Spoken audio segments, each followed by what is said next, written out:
নমস্কার বন্ধুরা, আজ আপনাদেরকে আমি দেখাতে চলেছি আপনি আপনার আধার কার্ডের সঙ্গে মোবাইল নাম্বার কিভাবে যুক্ত করবেন, বাড়িতে বসেই কিভাবে চেঞ্জ করতে পারেন। তাই ভিডিওটি শেষ পর্যন্ত অবশ্যই দেখবেন। ভিডিওটি ভালো লাগলে লাইক করবেন, চ্যানেলটিকে সাবস্ক্রাইব করে পাশে রাখা বেল আইকনটি প্রেস করে নোটিফিকেশন অল করে রাখবেন। সবার সুবিধার্থে ভিডিওটি শেয়ার করবেন। তো চলুন শুরু করি। আধার কার্ডের সঙ্গে মোবাইল নাম্বার যুক্ত করার জন্য আপনি আপনার মোবাইল, ল্যাপটপ বা ডেস্কটপ থেকে যে ব্রাউজার ইউজ করেন সেই ব্রাউজার ইউজ করবেন, গুগল ক্রোম ব্রাউজার ইউজ করার জন্য। তারপর আপনি টাইপ করবেন IPPB, India post payment bank. IPPB type করার পর দেখতে পাচ্ছেন India post payment bank personal, তারপরে রয়েছে আইপিপিবি কাস্টমার। আইপিপিবি কাস্টমার অপশনে আপনি ক্লিক করলে যাবতীয় আপনি তথ্যগুলো দেখতে পাবেন। এই অপশনটা আপনি ডাইরেক্ট চলে যাবেন ওয়েবসাইটে। আপনি ওই অপশনে ক্লিক করলেন, ক্লিক করে নেওয়ার পর ডোর স্টেপ ব্যাঙ্কিংয়ে কী কী রয়েছে, যদি না এই অপশন আছে ডোর স্টেপ ব্যাঙ্কিংয়ে আপনি ক্লিক করবেন। না ক্লিক করলেও এই অপশনগুলো ডাইরেক্টলি চলে আসবে। অনেকগুলো সার্ভিস রয়েছে কীভাবে আইপিপিবি ইন্ডিয়া পোস্ট পেমেন্ট ব্যাংকের যে সার্ভিসগুলো, সার্ভিস রিকোয়েস্ট আপনি এখান থেকে করতে পারেন এবং সাকসেসফুলভাবেই আপনার কাজ হবে।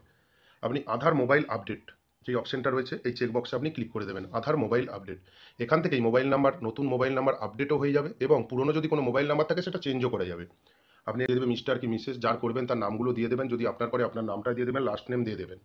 তারপর মোবাইল নাম্বার সম্পূর্ণ সঠিক এবং নির্ভুল অ্যাড্রেস এবং মোবাইল নাম্বার দেবেন, তাহলে বুঝতে সুবিধা হবে বা আপনাকে কন্ট্যাক্ট করতে সুবিধা হবে ওনাদের অফিসারদের যারা এটা করতে আসবেন। এবং অ্যাড্রেসগুলো দিয়ে দেবেন, দেন আপনি পিনকোড দেবেন। আপনার যে পিনকোড রয়েছে আপনি পিনকোড দেওয়ার সঙ্গে সঙ্গে নিয়ারেস্ট পোস্ট অফিসটা অটোমেটিক চলে আসবে। একটা পোস্ট অফিসের আন্ডারে অনেকগুলো, একটা পিনকোডের আন্ডারে অনেকগুলো পোস্ট অফিস থাকে, সেখানে অনেক পোস্ট অফিস রয়েছে, যেটা আপনার নিয়ারেস্ট সেটা আপনি সিলেক্ট করে দেবেন, এটা অটোমেটিক। তারপর দেখতে পাচ্ছেন লিঙ্কড আইবিপিবি ব্রাঞ্চ, যেই ব্রাঞ্চের আন্ডারে রিজিয়ন, সার্কেল, স্টেট সব রকম আপনার দেখাচ্ছে এখানে। আপনি নিচের দিকে এনি স্পেসিফিক রিকোয়েস্ট, অন্য কোনো রিকোয়েস্ট থাকলে আপনি এখানে লিখে দিতে পারেন এবং চেকবক্সে ক্লিক করে এবং ক্যাপচা দিয়ে আপনি সাবমিট অপশনে ক্লিক করবেন। আপনার সাকসেসফুলভাবে অ্যাপ্লিকেশনটা সাবমিট হয়ে যাবে। আপনার বাড়িতে এসে ওনারা আপনার মোবাইল নাম্বারটা আপডেট করে দিয়ে যাবে আধার কার্ডের সঙ্গে যুক্ত।